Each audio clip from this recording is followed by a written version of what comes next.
Paytm हो गया है बैन और अब इसके यूजर्स और शेयर होल्डर्स का क्या होगा जरा आज समझते हैं। और ये जो पेटीएम के साथ जो आज हुआ है इससे हमारे को बहुत कुछ सीखने को भी मिलेगा।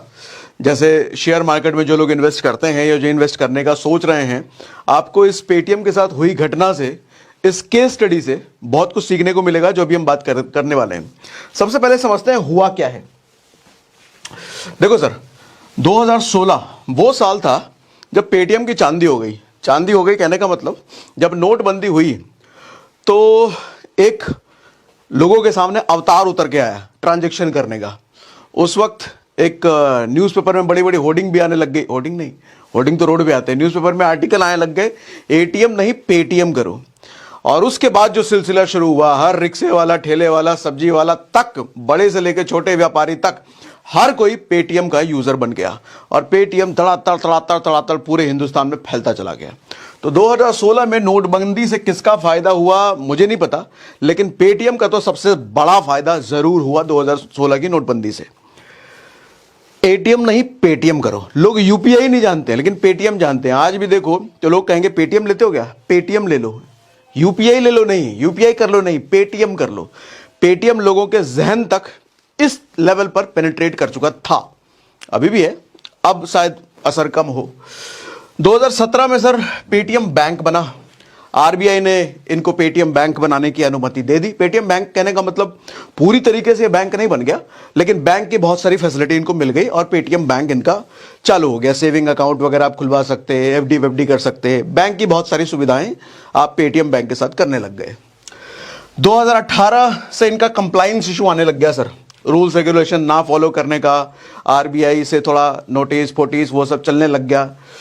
2022 वो साल हुआ जब आरबीआई से ऑफिशियली इनको नोटिस आया। पहली बार नोटिस आया, क्या भैया तुम रूल फॉलो नहीं कर रहे, कंप्लायंस ठीक नहीं कर रहे, कुछ भी मनवा नहीं कर रहे हो, बैंक बना लियो और बात हमारी मान नहीं रहे हो, बात मानो चुपचाप। और ये हमेशा अपना पल्ला झाड़ रहे हैं, नहीं हम तो फॉलो कर ही रहे हैं, कुछ दिक्कत हो बताइएगा, क्या दिक्कत हो रही है हम कर लेंगे, और करना जानना कुछ नहीं। यह सिलसिला लगातार कई बार चलता रह गया सर 2022 से। फाइनली 2023 वो साल आया जो 5.39 करोड़ का फाइन लगा दिया गया आरबीआई के द्वारा पेटीएम पर। 5.39 करोड़। बात जब इसके बाद भी नहीं थमी, जब इनका कंप्लायंस का इशू चलता रहा, इनको कुछ सुनना ही नहीं है। अच्छा, एग्जैक्ट क्या रीजन हुआ अभी हम बात करेंगे आगे। वो रीजन क्या था, कंप्लायंस का इशू क्या था, क्यों ऐसा हुआ, उसके बारे में भी बात करेंगे। फिर 2024 यानी कि अच्छा ये हट कैसे गया, 2024 आज हम बात कर रहे हैं 1 फरवरी, कल ये हुआ है 31 जनवरी को बैन। पेटीएम पूरी की तरफ पूरा पेटीएम बैन नहीं हुआ है, ऐप चलेगा अभी भी। इसका जो ट्रांजैक्शन वाला पार्ट है, पेटीएम बैंक वाला जो पार्ट है, पैसे का लेन देन वाला जो पार्ट है, वो बैन हो गया भैया। आप इसके तहत अभी तक जितना भी यूपीआई पेमेंट वगैरह करते थे, पैसे का लेन देन, फास्टैग एक बहुत बड़ा इसका था, वो सब चीजें अब बंद। और आपको बता दूं 29 फरवरी लास्ट डेट है। आपका पैसा अगर कुछ वॉलेट में पड़ा है, कुछ रखते उखते हो पेटीएम बैंक में, 29 फरवरी डेडलाइन है। 29 फरवरी से पहले अपना पैसा निकाल लो भैया, उसके बाद पैसा फंस सकता है। इसीलिए, और मैं 29 फरवरी का वेट क्या करना, जल्दी निकलो ना। और दूसरा यूपीआई इतने सारे गूगल पे हैं, फोन पे, इन सब पे करो ना, ठीक है। तो 29 फरवरी डेडलाइन है भैया, उससे पहले अपना हिसाब किताब क्लियर कर लो। हालांकि बहुत सारे कंफ्यूजन है, कुछ क्लियर नहीं हुआ है कि कैशबैक या आगे इससे यूपीआई पेमेंट गेटवे वाला पार्ट शायद चलेगा, कुछ चीजें कंफ्यूजन है अभी भी।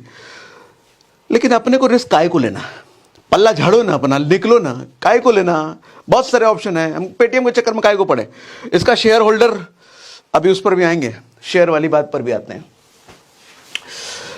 सर। 100 मिलियन से ज्यादा केवाईसी वेरीफाइड कस्टमर हैं पेटीएम के पास, 100 मिलियन।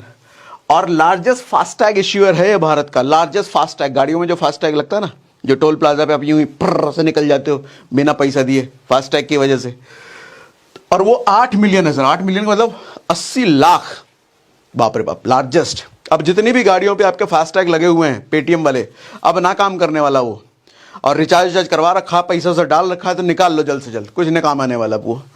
29 फरवरी तक काम आएगा, उसके बाद नहीं आने वाला। आगे अब इसका इंपैक्ट क्या होगा सर? सबसे बड़ा इंपैक्ट तो शेयर होल्डर पर होगा, बाकी दो की भी बात करते हैं। सबसे बड़ा शेयर होल्डर का क्या होगा? ये देखो सर, पेटीएम शेयर मैंने खोल रखा है। इस पेटीएम शेयर का मैक्स मैंने कर दिया है। 2021 में ये शेयर लॉन्च हुआ था, और जब लॉन्च हुआ था, यहां पर देखना, जब ये लॉन्च हुआ था उस टाइम जिस प्राइस पर ये लॉन्च हुआ था, 1800 2000 के आसपास ये लॉन्च हुआ था, आज तक अपने उस प्राइस को भी ये मीट नहीं कर पाया, आज तक नहीं मीट कर पाया। अब ऐसी हालत में जो लोग पेटीएम पे इन्वेस्ट करे होंगे, मुझे तो ये नहीं समझ आता कि क्या देख के आपने पेटीएम में इन्वेस्ट किया होगा भैया, क्या देख लिया था ऐसा। हालांकि कुछ दिनों से इसका शेयर बढ़ रहा था अभी, लेकिन शेयर जब बढ़ रहा है यही देख के इन्वेस्ट कर लें। हमने तो आज तक कभी हाथ ही नहीं डाला। हमको तो शुरुआत से इंट्यूशन था ये भैया ये लफड़ेबाजी चल रही है, इसका कुछ ना कुछ गड़बड़ी होगा, आज तक नहीं डाला कभी। समझने वाली बात ध्यान से ये देखना कि देखो सर, उथल पुथल उथल पुथल उथल पुथल उथल पुथल उथल पुथल चल रही थी अब तक, लेकिन आज वन डे सारी उथल पुथल बंद हो गई। देख रहे हो, सारी उथल पुथल बंद हो गई। लास्ट जो क्लोज प्राइस हुआ था 761 पर हुआ था, 150 पॉइंट के लगभग धड़ से गिरा, और नीचे लोअर सर्किट लगा हुआ है। अच्छा ये लाइन देखना जरा सर, आदमी जब मरता है और कोई शेयर जब मरता है, दोनों में ऐसी ही लाइन नहीं बन जाती है। आदमी जब जिंदा होता है उसकी ईसीजी की रिपोर्ट देखो आप, वहां भी ऐसा ऐसा ऐसा ऐसा ऐसा ऐसा चलता है, और जब मरता है तो सपाट हो जाता है। तभी तो मैं कहता हूं आदमी की जिंदगी में और एक शेयर की जिंदगी में, दोनों के लाइफ टाइम में बहुत समानताएं होती है, बहुत समानताएं। एक आदमी को जब भी ऊपर जाना होता है वो बहुत समय तक अपना बेस बनाता है, बहुत समय तक रेंगता है, उसके बाद एक समय पे अचानक उसकी ग्रोथ आती है। शेयर का भी ऐसा ही होता है। कोई भी आप शेयर देखो जो रातों रात भागा है, वो बहुत लंबे समय तक रेंग रहा होगा, ठीक है। लेकिन हाँ, कोई शेयर अगर रेंग रहा है तो सिर्फ ये क्राइटेरिया देख के हम नहीं उसमें इन्वेस्ट करेंगे, रेंग रहा है एक दिन उड़ेगा जो, अरे नहीं भैया, थोड़ा न्यूज भी देख लो। पेटीएम, जो लोग न्यूज देखते रहते होंगे, जो थोड़ा मार्केट से अवेयर होंगे, उन्होंने कभी पेटीएम में पैसा नहीं डाला होगा, ठीक है।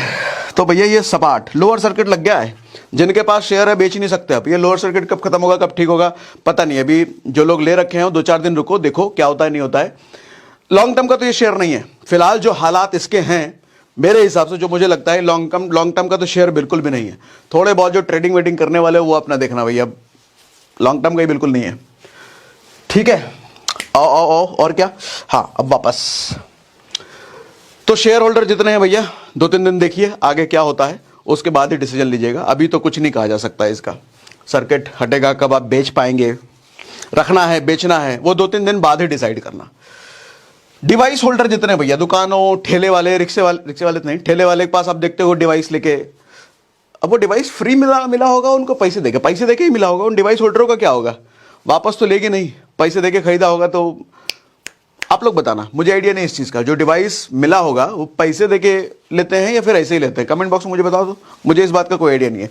अगर पैसे देके लिया होगा फंस गए हो, उनका डिवाइस फंसा।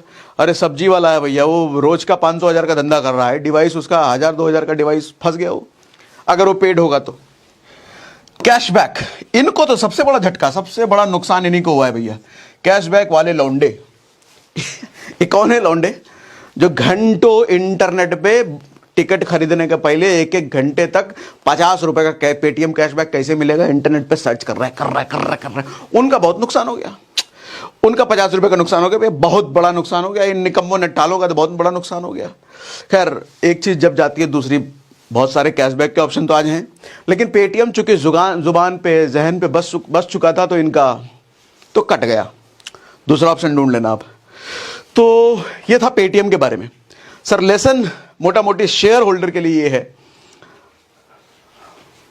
कोई शेयर जब उठ रहा है ये देख करके मत इन्वेस्ट करो। कोई शेयर अगर बहुत समय से गिर रहा है ये देख के मत इन्वेस्ट करो। तो क्या देख के इन्वेस्ट करना है, अभी हमने लास्ट सेशन में किया था। इस वीडियो के ठीक पहले आपको आई बटन पे जो लिंक दिख रहा है उस वीडियो को देखो, आपको समझ में आएगा क्या देख के किसी शेयर में इन्वेस्ट करना चाहिए। ठीक है भैया, अब जरा बढ़ते हैं रीजन की तरफ। क्या रीजन हुआ पेटीएम के साथ ऐसा हादसा। देखो आरबीआई है सर, सरकारी बॉडी से जो देश के माई बाप हैं उनकी बात आप नहीं मानोगे तो वो तो कभी भी आपको कान पकड़ कर साइड में लतिया करके बाहर कर देंगे। हो गया ना, वो स्कैम 1990 तेलगी, वो सब देखो। जो आदमी सरकार से लड़ा, सरकार से कहने का मतलब जो आदमी पावरफुल किसी पद वाले से लड़ गया, उसका फिर खैर नहीं। तभी तो कहते भी हैं सत्ता में बैठे आदमी से लड़ना नहीं चाहिए सर, उससे या तो दूरी बना के रखो या फिर दोस्ती बना के रखो। अरे बढ़िया लाइन हो गया। जो आदमी पावर में है या तो उससे दूरी बना के रखो या फिर दोस्ती बना के रखो। दुश्मनी करने की, उसकी बात की अवहेलना करने की कोशिश ना करना, तो किसी दिन भी वो कान पकड़ के बाहर कर देगा। अब कारण क्या हुआ सर? कंप्लायंस 2018-22 से ही 2022 से ही इनका कंप्लायंस का इशू, कई बार इनको नोटिस फोटिस, जैसा हमने बताया, ये मान नहीं रहे थे, टाल रहे थे, या जो कर रहे थे पता नहीं, इग्नोरेंस कर दिया ना आरबीआई ने। दूसरा सर एक बड़ा कंसर्न, ये तो बड़ा दुख हुआ मुझे जान करके जब मुझे पता चला था, चाइनीज इन्वेस्टमेंट। इनके में बड़ा, चाइना से बड़ा इन्वेस्टमेंट था इनके पेटीएम के शेयर में। अब तो हालांकि वो धीरे धीरे वो भी घट रहा था, लेकिन इस बात से भी आरबीआई बड़ी नाराज थी, क्योंकि चाइना, भैया चाइना का इन्वेस्टमेंट तुमने इधर कर रखा है, हमारा एक तो गड़बड़ चल रहा है और तुम अब इधर इन्वेस्ट करवा रहे हो। एक और एलिगेशन था इन पर, साबित नहीं हुआ हालांकि, लेकिन एलिगेशन था कि ये अपना इंडियन कस्टमर, भारतीय कस्टमर का डेटा चाइना को बेच रहे थे। ये भैया ये तो खामखा क्या, ये तो बहुत गड़बड़ बात है अगर ऐसा हो रहा था। हालांकि एलिगेशन था, साबित नहीं हुआ, लेकिन अगर ऐसा हो रहा होगा फिर तो भैया बहुत ही गड़बड़ बात थी। तो ये कुछ मेजर रीजन थे जिसकी वजह से इनको पूरी तरीके से आज के समय में बैन कर दिया गया। इनके ट्रांजैक्शन वाले पार्ट को ऐप फिर भी चलेगा। आपको कुछ लगता है इस मामले में? कुछ सुझाव हो, कुछ सोच है आपकी, आगे क्या होगा पेटीएम का, जरा मुझे कमेंट बॉक्स में लिख के बताइए।